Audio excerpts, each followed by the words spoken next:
Welcome back. పోలీసుల ముందు లొంగిపోయిన దేవ్జీ ప్రస్తుతం కేంద్ర కమిటీ ప్రధాన కార్యదర్శిగా ఉన్నారు. హిడ్మా నంబాల కేశవరావు తర్వాత మావోయిస్టు పార్టీ నిర్మాణం ప్రకారం ఆ పార్టీ అత్యున్నత పదవిలో ఉన్న నేత తిప్పిరి తిరుపతి అలియాస్ దేవ్జీ ప్రస్తుత జగిత్యాల జిల్లా కోరట్లకు చెందిన తిప్పిరి తిరుపతి దళిత కుటుంబంలో పుట్టారు.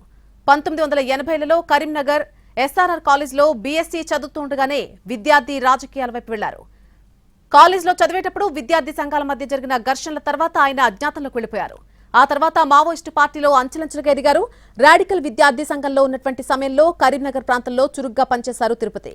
1981-82లో రైతు కూలీ సంఘం ఒక భారీ సభ నిర్వహించింది. అది అప్పట్లో చరిత్రాత్మక సభ. అయితే దాన్ని దేవ్జీ నిర్వహించారు. ఆ తర్వాత ఆయన్ను పార్టీ 1983-84 ప్రాంతంలో దండకారణ్యానికి పంపించింది. కరీంనగర్ టౌన్లోనూ ఆ తర్వాత సిరోంచా ప్రాంతంలో పార్టీ ఆర్గనైజర్ గా ఆయన పనిచేశారు. తిరుపతి దాదాపు 15 ఏళ్ల పాటు గడ్చిరోల్లో పనిచేశారు. అక్కడ డివిజనల్ కమిటీ సభ్యుడిగా వ్యవహరించారు. 1993-94 ప్రాంతంలో Devji Dandakaranya special zonal committee సభ్యునిగా ఎంపికయ్యారు. ఇక 90ల మధ్య వరకు పార్టీ నిర్మాణంలో ఉన్నటువంటి దేవ్జీ తర్వాత మిలిటరీ విభాగాల వైపు మళ్లారు. అప్పటి నుంచి పార్టీ సాయుధ విభాగాల్లోనే ఉంటూ వచ్చారు ఆయన. 1996 ప్రాంతంలో దండకారణ్యంలో మొదటి ప్లాటూన్ ఏర్పాటు చేసింది మావోయిస్టు పార్టీ. దానికి మొదటి కమాండర్ గా తిరుపతి వ్యవహరించారు. ఆ తర్వాత 2001లో పార్టీ సెంట్రల్ కమిటీ సభ్యుడిగా ఉన్నారు. అప్పట్లో కేంద్ర కమిటీలో చేరినటువంటి చిన్న వయస్కుల్లో దేవ్జీ ముఖ్యుడని లొంగిపోయిన మావోయిస్టులు చెబుతూ ఉంటారు. సెంట్రల్ కమిటీతో పాటు సెంట్రల్ మిలిటరీ కమిషన్ CMCలో కూడా దేవ్జీ సభ్యుడయ్యారు. ఇక మావోయిస్టు పార్టీలో సంజీవ్, చేతన్, సుదర్శన్, రమేష్ వంటి పేర్లతో దేవ్జీ పనిచేశారు. 2004లో పీపుల్స్ వార్ కాస్త మావోయిస్టుగా అవతరించిన తర్వాత ఆయన సెంట్రల్ కమిటీ, సెంట్రల్ మిలిటరీ కమిషన్లో కొనసాగారు. Basavaraj central military commission chief గా ఉంటే అందులో తిరుపతి కీలక పాత్ర పోషించారు. 2018లో బసవరాజ్ కేంద్ర కమిటీ ప్రధాన కార్యదర్శిగా వెళ్లిన తర్వాత దేవ్జీ సెంట్రల్ మిలిటరీ కమిషన్ అధిపతిగా ఉన్నారు.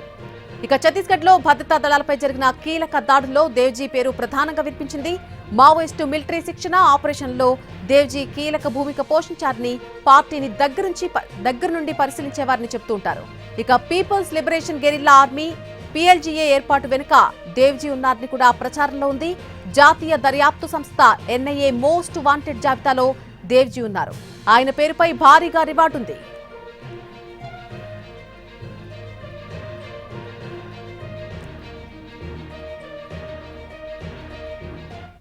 మావోయిస్టు అగ్రనేత కేంద్ర కమిటీ సభ్యుడు మల్లా రాజిరెడ్డి అలియాస్ సాయన్న కూడా లొంగిపోయారు.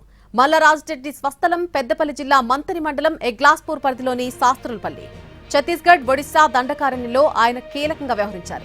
సంగ్రామ్ సాయన్న, మీసాల సాయన్న, అలోక్ ఎలియాస్ దేశ్పాండే, సత్తెన్న వంటి పేర్లతో గుర్తింపు తెచ్చుకున్నారు. 1975లో ఇంటర్ చదువుతున్న సమయంలో మల్లా రాజిరెడ్డి RSUలో చేరారు. అప్పుడే కమ్యూనిస్టు భావజాలానికి ఆకర్షితులయ్యారు.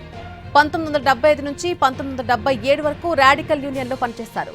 ఇంటర్ చదివే రోజుల్లో ఎగ్లాస్పూర్లో ఒక కేసులో అరెస్ట్ అయి వరంగల్ జైలుకు వెళ్లారు. అదే జైల్లో శిక్ష అనుభవిస్తున్న పీపుల్స్ వార్ సిద్ధాంతకర్త కొండపల్లి సీతారామయ్యతో ఏర్పడిన పరిచయం రాజిరెడ్డిపై మరింత ప్రభావం చూపించింది. జైలు నుంచి బయటకొచ్చాక రాజిరెడ్డి అడుగుబాటు పట్టారు. వాస్తవానికి రాజిరెడ్డితో పాటు ఆయన సోదరుడు భీమారెడ్డికి సైతం సింగరేణి నుంచి కాల్ లెటర్లు వచ్చాయి. కానీ తన విప్లవ భావాలకు ఉద్యోగం సరిపోదని భావించిన రాజిరెడ్డి దళంలో చేరిపోయారు. రాజిరెడ్డి తన దళంలోనే రత్నం అనే సభ్యురాల్ని వివాహం చేసుకున్నాడు.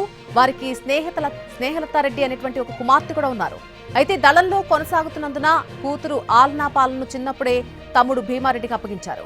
ఆమె హైదరాబాద్ లో ఉన్నత విద్య పూర్తి చేసి ప్రస్తుతం హైకోర్టులో లాయర్ గా కొనసాగుతున్నారు. ఆమె భర్త ప్రొఫెసర్ కాసిం. కూతురు జన్మించిన తర్వాత మల్లా రాజిరెడ్డి 77లో అజ్ఞాతంలోకి వెళ్లి అప్పటి పీపుల్స్ వార్ పార్టీలో చేరారు. మంతని, మహదేపూర్ ఏరియా దళంలో పనిచేసి కేంద్ర కమిటీ సభ్యుడి స్థాయికి ఎదిగారు. 1977లో ఆయన్ను ధర్మపురి పోలీసులు అరెస్ట్ చేసి రిమాండ్కు పంపించారు. బెయిల్పై వచ్చాక ఆయన అజ్ఞాతంలోకి వెళ్లిపోయారు.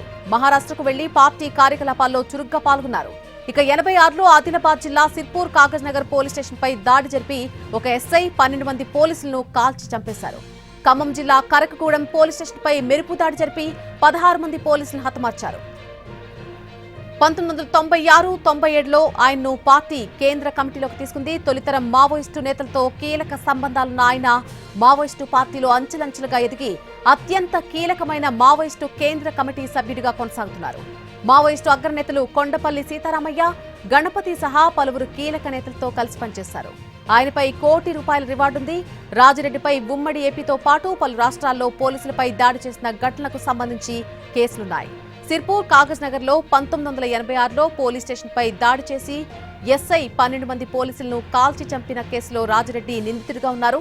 జన్నారం మండలం తపాపూర్ గ్రామంలో పీపుల్స్ వార్ మావోయిస్టు గ్రూప్ నలుగురిని హత్య చేసిన కేసులో A1 గా కొండపల్లి సీతారామయ్య ఉండగా A2 గా రాజిరెడ్డి పేరు నమోదైంది. ఇక ఉమ్మడి ఏపీలో అసెంబ్లీ స్పీకర్ గా పనిచేసిన దుద్దిళ్ల శ్రీపాదరావు హత్య కేసులోనూ రాజిరెడ్డి నిందితుడిగా ఉన్నారు. అనారోగ్య సమస్యలకు చికిత్స కోసం కేరళ వెళ్లినటువంటి రాజిరెడ్డిని 2008 జనవరిలో అంగన్మలైలో ఎస్ఐబి పోలీసులు అరెస్ట్ చేశారు. కరీంనగర్ రూరల్ పోలీస్ స్టేషన్ పరిధిలో నమోదైన ఒక కుట్ర కేసులో మెట్పల్లి కోర్టులో హాజరుపరిచి కరీంనగర్ జైలుకు తరలించారు. 2.5 ఏళ్ల పాటు జైలు జీవితాన్ని గడిపారు. ఆ తర్వాత 2010లో బెయిల్పై బయటకొచ్చాక రాజిరెడ్డి అజ్ఞాతంలోకి వెళ్లారు. రాజిరెడ్డిపై తెలంగాణలో 25 లక్షల క్యాష్ రివార్డు ఉండగా వివిధ రాష్ట్రాల్లో నమోదైన కేసుల్లో ఆయా రాష్ట్ర ప్రభుత్వాలు ప్రకటించిన క్యాష్ రివార్డులన్నీ కలిపి కోటి రూపాయల దాకా ఉంటుంది.